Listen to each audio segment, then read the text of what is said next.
पटरी पर चुड़ैल।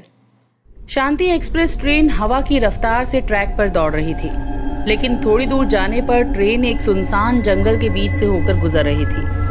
ट्रेन वहां का सिग्नल न मिलने की वजह से रुक गई।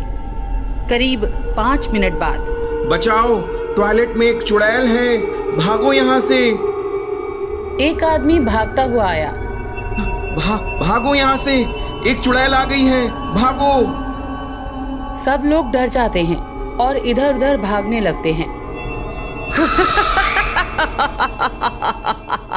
सबको मार डालूंगी, सबका खून पी जाऊंगी, किसी को भी जिंदा नहीं छोड़ूंगी।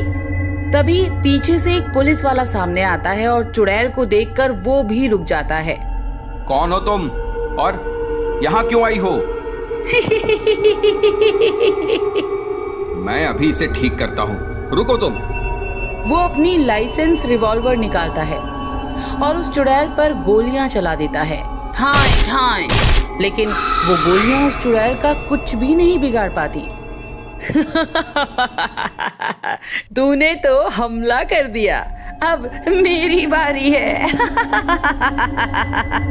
अब तेरा क्या होगा पुलिस वाले? चुड़ैल उसको हवा में उछाल देती है और वो पटरी के नीचे आ जाता है। तभी ट्रेन चल देती है और वो पुलिस का आदमी पटरी के नीचे मर जाता है। रूपा शहर में लॉ की पढ़ाई कर रही थी।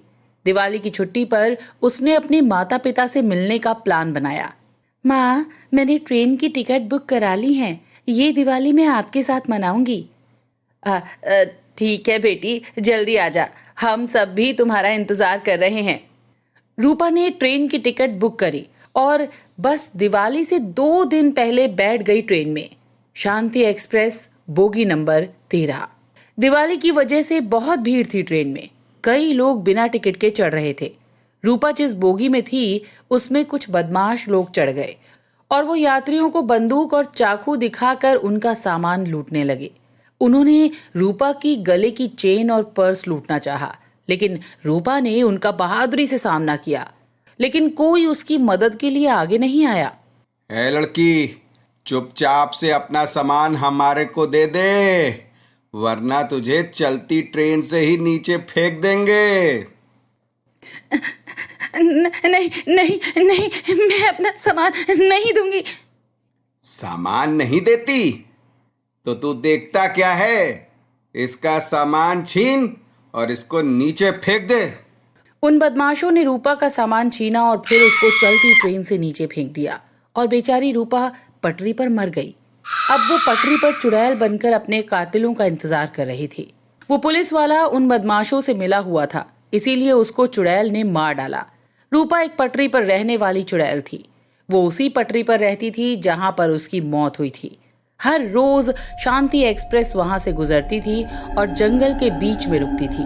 पटरी पर चुड़ैल बनकर रहने वाली रूपा बोगी नंबर 13 में चढ़ती और अपने कातिलों को ढूंढती थी।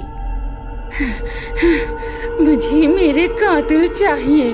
जब तक मुझे वो बदमाश नहीं मिलते, मैं इसी तरह भटकती रहूंगी। ये खबर एक अखबार में छपी। अखबार का एक जर्नलिस्ट उस जगह के बारे में पड़ताल करने के लिए गया। पुलिस की लाश के बारे में उसने सारी जानकारी ढूंढी। वो पुलिस वाला छुरा मार गैंग से पैसा लेता था। बदले में वो छुरा मार गैंग के लोग निडर होकर अपना क्राइम करते थे।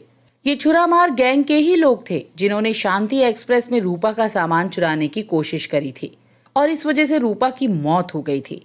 उस जर्नलिस्ट का नाम अशोक था। अशोक पुलिस स्टेशन पर बैठा हुआ था और पुलिस अधिकारी को सब बता रहा था। सर, ये सब उस छुरा गैंग वालों का काम है और इस सब में एक पुलिस इंस्पेक्टर भी उनके साथ हुआ करता था। और क्योंकि रूपा लॉयर की प्रैक्टिस कर रही थी, वो पुलिस वालों और गुंडों की मिली भगत का भांडा फोड़ करना चाहती थी। इसीलिए उसने मुझसे मुलाकात की थी। मुझे उसका आर्टिकल बहुत अच्छा लगा था और उसे छापने ही वाला था कि रूपा न जाने कहां गायब हो गई।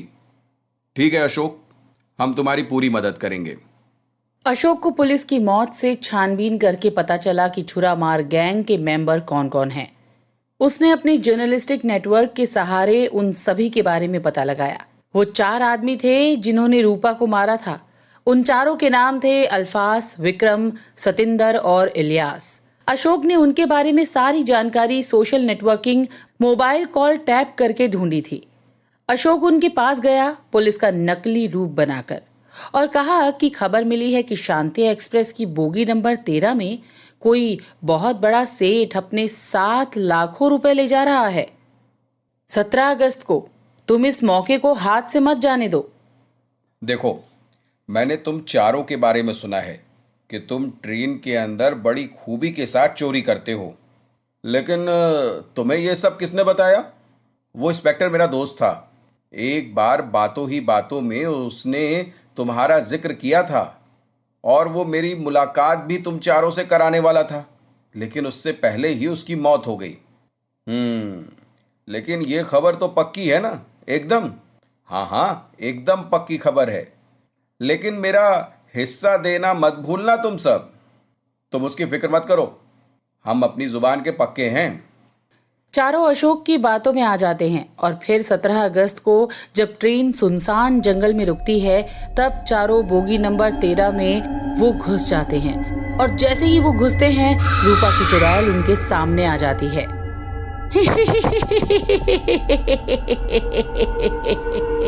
सबको मार डालूंगी, सबका खून पी जाऊंगी। अरे भागो भागो, ये चुड़ैल कहाँ से आ गई? कहाँ भाग कर जाओगे? आज तुम्हारे भागने के लिए कोई जगह नहीं है बदमाशो। हमें जाने दो, हमने तुम्हारा क्या बिगाड़ा है?